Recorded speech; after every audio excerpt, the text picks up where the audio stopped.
welcome to English and Law classes. Myself Dr. Vandana Shukla and this is my law class.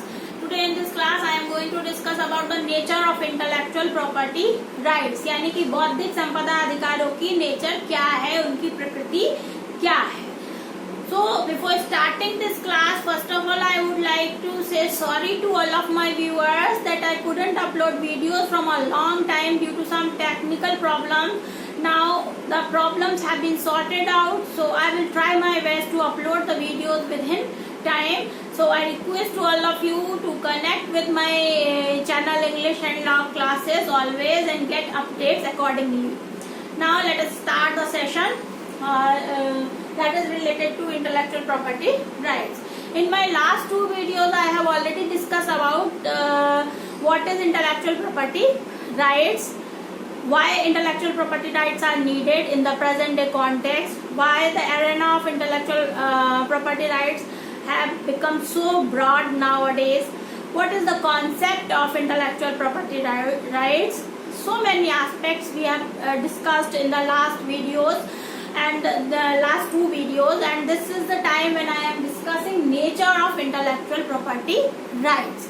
आप लोग सोच रहे होंगे कि क्यों मैं इतने छोटे छोटे टॉपिक्स को डिस्कस कर रही हूँ, लेकिन मैं आपको बताना चाहूंगी कि कोई भी सब्जेक्ट जब आप पढ़ते हैं तो आप अगर उसको कॉन्सेप्ट को, उसकी शुरुआत को क्लियरिटी के साथ माइंड में अपने बैठा लेते हैं, मीन्स वो आपके माइंड में अगर सेट हो गया तो फिर आपको लाइफ टाइम जब भी उस सब्जेक्ट को पढ़ना है कहीं पर कॉन्ट्राडिक्शंस नहीं आएंगे, एक रिदम में आप चीजों को समझते जाएंगे. क्योंकि एक नया सब्जेक्ट है आईपी राइट्स आजकल के समय में लॉ स्टूडेंट्स के लिए. धीरे धीरे ये लॉ में और कई सारे कॉम्पिटिटिव एग्जाम्स में जुड़ता जा रहा है. तो हम लोग जब इसको लॉ में पढ़ते हैं तो जनरली स्टूडेंट क्या सोचते हैं कि अरे 5 क्वेश्चन करना है और उससे रट के पास हो जाएंगे. तो पास तो आप फॉर द टाइम बिंग हो जाएंगे, लेकिन चीजों को अगर नहीं समझ पाए तो आप समझ ही नहीं पाएंगे कि ये कॉन्सेप्ट क्या है, इस कॉन्सेप्ट की जरूरत क्या है, इसकी नेचर क्या है. और जब आप ये चीजें अगर नहीं समझ पाए तो जब भी आगे पढ़ेंगे, कॉपीराइट पढ़ रहे हो, ट्रेडमार्क पढ़ रहे हो, ज्योग्राफिकल इंडिकेशन पढ़ रहे हो, कुछ भी पढ़ रहे होंगे, जब अगर आईपी राइट्स को लेकर कॉन्सेप्ट में क्लियरिटी नहीं है तो चीजें समझ में नहीं आएंगी. और अगर एक बार चीजें समझ में आ गई, एक बार आपको क्लियरिटी हो गई कॉन्सेप्ट की, तो फिर कभी भी उसको भूलेंगे नहीं और it will be easy for you to understand the things.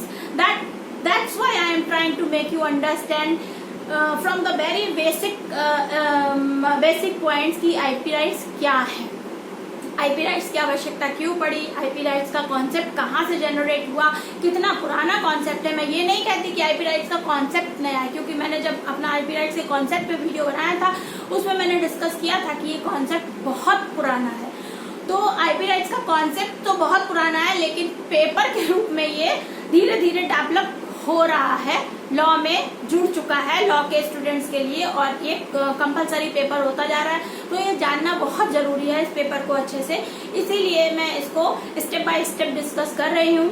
आज हम इसके नेचर और या प्रकृति की बात करेंगे. तो अगर हमें किसी भी व्यक्ति की प्रकृति जाननी है, किसी भी चीज की प्रकृति जाननी है, उसका नेचर जानना है, तो हमें उस व्यक्ति के विचारों को को समझना होगा, उसके थॉट्स को समझना होगा, उसके नेचर को समझना होगा कि वो क्या करता है, कैसे करता है, क्यों करता है. या कोई भी अगर चीज भी है तो उस चीज से भी, कि जैसे मान लीजिए कि एक पौधा आपने एक बीज जमीन में डाला तो वो पौधा निकला, तो आप सोचेंगे कि ये पौधा जो निकल रहा है, इस पौधा के निकलने के निकल तो आया, मैंने डाला है, बीज तो आया, तो इस पौधे से क्या हो सकता है, इस पौधे के क्या बेनिफिट्स हो सकते हैं, बहुत सारी चीजें आप उस चीज से रिलेट करेंगे. तो इसी तरह से जब आप किसी भी चीज को जानना समझना चाहते हैं तो उसकी प्रकृति को, उसकी सोच को, उसके बारे में जानना बहुत जरूरी है. वैसा ही कॉन्सेप्ट आईपी राइट्स के साथ भी है. तो अगर हमें आईपी राइट्स या बौद्धिक संपदा अधिकारों को अच्छे से जानना है तो हमें समझना होगा उसको अलग अलग परिप्रेक्ष्य में, अलग अलग चीजों के साथ, अलग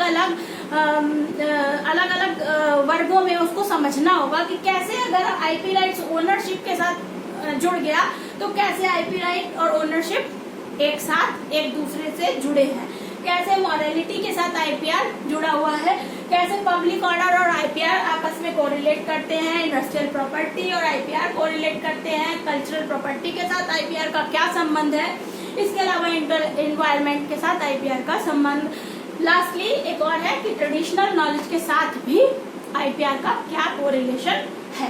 तो ये सारे जब हम अलग अलग परिप्रेक्ष्यों में आईपी राइट्स के बारे में समझेंगे तो हमको समझ में आएगा कि नेचर ऑफ आईपीआर क्या है, आईपी राइट्स की नेचर क्या है, बौद्धिक संपदा अधिकारों की नेचर क्या है। क्योंकि अभी तक हम ये जान रहे हैं कि बौद्धिक संपदा अधिकार जो है वो हमारे अमूर्त संपदाओं के प्रति अधिकार है। मीन्स वो सोच जो हमारे दिमाग से, जो हमारे मस्तिष्क से जन्म लेती है, उनसे बौद्धिक संपदा अधिकारों का जन्म होता है। जैसे कि किसी व्यक्ति को कोई विचार आया, उसने उसको एक नॉवेल के रूप में, एक प्ले के रूप में लिख दिया, तो उसको जब वो प्रिंट हुआ तो उसके ऊपर उसका आईपी राइट होगा। जैसे किसी ने कोई विचार आया, उसने इन्वेंशन कर दिया, तो उस इन्वेंशन पर उस व्यक्ति का अधिकार होगा, आईपी राइट के तहत उसका अधिकार होगा। तो ये सब चीजों को समझने के लिए कि आईपी राइट्स जो है, अभी तक हम ये जान रहे थे कि जो हमारे विचार दिमाग में आए वही आईपी राइट के दायरे में आते हैं, मीन्स अमूर्त संपदाओं के प्रति अधिकार आईपी राइट्स है। लेकिन जैसे जैसे आईपी राइट्स का दायरा बढ़ रहा है, आईपी राइट्स अमूर्त संपदाओं के साथ साथ मूर्त संपदाओं के ऊपर भी अपना असर डाल रहे हैं। तो आज हम ओनरशिप और आईपी राइट्स कैसे एक दूसरे को कोरिलेट कर रहे हैं, सबसे पहले इस पे चर्चा करेंगे। ओनरशिप एक ऐसा शब्द जैसे ही हमारे दिमाग में आता है, तुरंत हमें दिमाग में आता है एक वर्ड, कब्जा, मीन्स फिजिकल पोजीशन। क्योंकि ओनरशिप वर्ड जो है वो फिजिकल पोजीशन को ही शो करता है, फिजिकल पोजीशन से जुड़ा हुआ वर्ड है। और आईपीआर हमारा बौद्धिक संपदा अधिकार है, मीन्स टू से अमूर्त संपदा से जुड़ा हुआ, फिजिकल पोजीशन मूवेबल प्रॉपर्टी हो सकती है, ठीक है, और ये जो है आपकी इमूवेबल प्रॉपर्टी है, अमूर्त संपदा है। तो इन दोनों के बीच कैसे कोरिलेशन है, कैसे आईपीआर इस मूर्त संपदा तक भी कैसे यहाँ तक जा रहा है। तो इसके लिए मैं एक एग्जांपल देना चाहती हूँ कि मान लीजिए एक व्यक्ति है, उसने कुछ विचारों को सोचा, उसके दिमाग में कुछ थॉट्स आए और उसने उन थॉट्स को एक कागज पर लिख दिया। उसके बाद उसने उन थॉट्स को उस कागज पर लिखने के बाद उस कागज को एक एनवलप में डालकर अपने फ्रेंड को लेटर के रूप में भेज दिया। अब जैसे ही वो लेटर उसके फ्रेंड को मिला, तो वो लेटर जो है वो लेटर के रूप में उसका ओनरशिप उसके फ्रेंड का हो गया, ठीक है। वो लेटर किसका हो गया, उसके फ्रेंड का हो गया, मीन्स ओनरशिप जो है वो उसके फ्रेंड की हो गई लेटर पर। लेकिन उसके साथ ध्यान देने वाली बात क्या है कि जो विचार उसने उस लेटर में लिखे हैं, जो विचार उस व्यक्ति के उस लेटर में है, वो विचार उस व्यक्ति के अभी भी है, मीन्स जिसने उस विचारों को जन्म दिया था उन विचारों पर अभी भी उसी व्यक्ति का अधिकार है।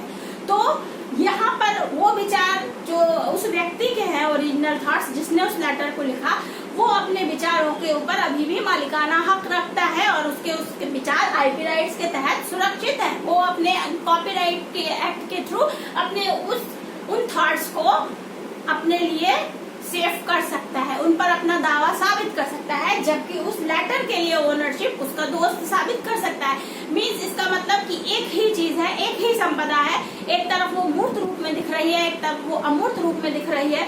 अमूर्त संपदा के रूप में आईपी राइट्स है और मूर्त संपदा के रूप में ओनरशिप मिल रही है उसके फ्रेंड को। मीन्स एक विचार है, एक चीज है, लेकिन दो ओनर हो गए। ये बात आपकी ओनरशिप और आईपीआर से कनेक्ट हो रही है। अब बात करते हैं मॉरलिटी और आईपीआर की। मॉरलिटी कैसे आईपीआर से जुड़ी हुई है। मॉरलिटी, फिर वही बात कहूंगी कि एक ऐसा शब्द, मॉरलिटी के बारे में अगर सभी लोग जानते हैं, मॉरलिटी यानी नैतिकता, एक ऐसा शब्द जो आदमी के दिमाग को, आदमी के विचारों को, उसकी सोच को प्रभावित करता है। मॉरलिटी हमें मेंटली सोचने पर, अच्छा सोचने पर मजबूर करती है, ये हमारे दिमाग को शासित करती है। जबकि जो आईपी राइट्स है वो एक आपका मतलब मॉरलिटी होने के साथ ही ये एक हमें लॉ के रूप में भी मिल रहे हैं, लीगली रूप में भी मिल रहे हैं। मॉरलिटी और बाह्य विधि दो चीजें हैं। मॉरलिटी जो है वो हमारे दिमाग के ऊपर है, हमारे दिमाग को शासित कर रही है, लेकिन मॉरलिटी का उल्लंघन करने पर अगर हम मॉरल विचार ना रखें तो हमें कोई पनिशमेंट नहीं दे सकता। फॉर एग्जाम्पल कि मैं किसी को अगर कुएं में डूबते हुए देखती हूँ और नहीं बचाती हूँ तो उसमें मुझे कोई अपराध का दंड नहीं मिलेगा, लेकिन जो आप दूसरा बाह्य विधि जो है वो बाह्य विधि जो पूरे समाज को शासित करती है, अगर हम उसमें कोई अपराध करते हैं, अगर हम किसी को कुएं में धक्का दे देते हैं तो मुझे उसके लिए दंड मिलेगा। तो इस तरह से मॉरलिटी के लिए कोई दंड नहीं है, लेकिन जो बाह्य विधि है जिसके द्वारा पूरा संसार, जिसके द्वारा दुनिया में समाज लोग शासित हो रहे हैं, वो विधि जो है वो हमको सुरक्षित कर रही है। तो अब जो है हम बात करते हैं, ये विषय जो है मॉरलिटी का, ये हमेशा से ही एक बहुत ही विवादास्पद शब्द रहा है, बहुत ही विवादास्पद विषय रहा है। इसको जानने के लिए सबसे पहले मैं थोड़ा सा बैक चाहिए तो हम बात करते हैं नेचुरल लॉ थ्योरी की। अगर नेचुरल लॉ थ्योरी ज्यूरिस्प्रूडेंशियल अप्रोच से देखेंगे तो नेचुरल लॉ थ्योरी के जितने भी दार्शनिक हुए उन्होंने मॉरलिटी पर ज्यादा फोकस किया। वो बाह्य विधि के पक्ष में बहुत ज्यादा कोडिफाइड लॉ के पक्ष में नहीं थे, वो मॉरलिटी को ज्यादा महत्व दिए। जबकि दूसरी तरफ जो आपके एक पॉजिटिव थ्योरी ऑफ लॉ जो बाद में आई, उन्होंने बाह्य विधि मतलब कि राजा की सत्ता को महत्व दिया, राजा की शक्ति को महत्व दिया। जो लिखित कोडिफाइड लॉ है, जो लॉ समाज को शासित कर रहे हैं, उनको महत्व दिया, उन्होंने मॉरलिटी को महत्व नहीं दिया। तो उससे क्या हुआ, एक बहुत बड़ा कॉन्ट्रडिक्शन पैदा हुआ दो वर्गों के बीच में, नेचुरल लॉ थ्योरी और पॉजिटिव थ्योरी ऑफ लॉ के बीच में एक बहुत बड़ा कॉन्ट्रडिक्शन आ गया था। तो इस कॉन्ट्रडिक्शन से बाहर निकलने के लिए एक नया मध्य मार्गी वर्ग आया, जिसे कुछ लोगों ने नवटॉमवादी नाम भी दिया। उन लोगों की एक डिफरेंट सोच थी। कैसी थी? जैसे फॉर एग्जांपल मैं थोड़ा हिस्टोरिकल अप्रोच से बताती हूँ कि जब हम हिस्ट्री में बात करें, एंशिएंट हिस्ट्री में, कि जब ब्राह्मणिज्म अपने एकदम चरम पर था तो ब्राह्मण, क्षत्रिय, वैश्य, शूद्र 4 वर्गों में सोसाइटी बटी हुई थी। और उसमें ब्राह्मण, क्षत्रिय और वैश्य तो फिर भी एक बेहतर स्थिति में थे, क्षत्रिय और ब्राह्मण तो थे ही अच्छी स्थिति में, लेकिन शूद्रों के लिए कोई स्थान नहीं था। शूद्रों को केवल मान लिया गया था कि वो सेवा करने के लिए, उच्च वर्गों की सेवा के लिए बने हैं। उनको ना शिक्षा का अधिकार था, ना उनको बोलने का अधिकार था, ना उनको अच्छे रहन सहन की सुविधाएं थी। मीन्स वो एकदम शोषित वर्ग था। ऐसे में भारत में एक नया धर्म उदय हुआ, बौद्ध धर्म, और उसने उन लोगों को जो एकदम शोषित लोग थे उनके लिए एक मध्य मार्गी नियम चलाए। उस बौद्ध धर्म के नियम कैसे थे? बहुत आसान थे, बहुत आसान भाषा में थे, लोग उनको इजी टू अंडरस्टैंड थे, लोग उनको समझ रहे थे, अनपढ़ लोग भी समझ पा रहे थे। तो वो बौद्ध धर्म अस्तित्व में आ गया और ज्यादातर शूद्र लोगों ने, वैश्यों ने, मीन्स जिनको भी कहीं दिक्कत थी, वो बौद्ध धर्म का मार्ग अपना लिया। मीन्स एक मध्य मार्गी वर्ग को अपना लिए। सेम प्रोसेस में एक जो नया वर्ग आया, मध्य मार्गी वर्ग आया, लॉ में नवटॉमवादी, इन लोगों ने भी मॉरलिटी और बाह्य विधि के बीच में एक कोरिलेशन बनाने की कोशिश की, और इसका इनको बेनिफिट भी मिला समय का, क्योंकि उसी समय 1914 से लेकर 1945 के बीच में 2 वर्ल्ड वार हो गए। पूरी दुनिया अस्त व्यस्त हो गई थी, लोगों की जन धन की बहुत हानि हुई, विकास रुक गया था, सब तरफ एकदम कहना चाहिए कि एकदम पूरा का पूरा सब कुछ नष्ट हो चुका था।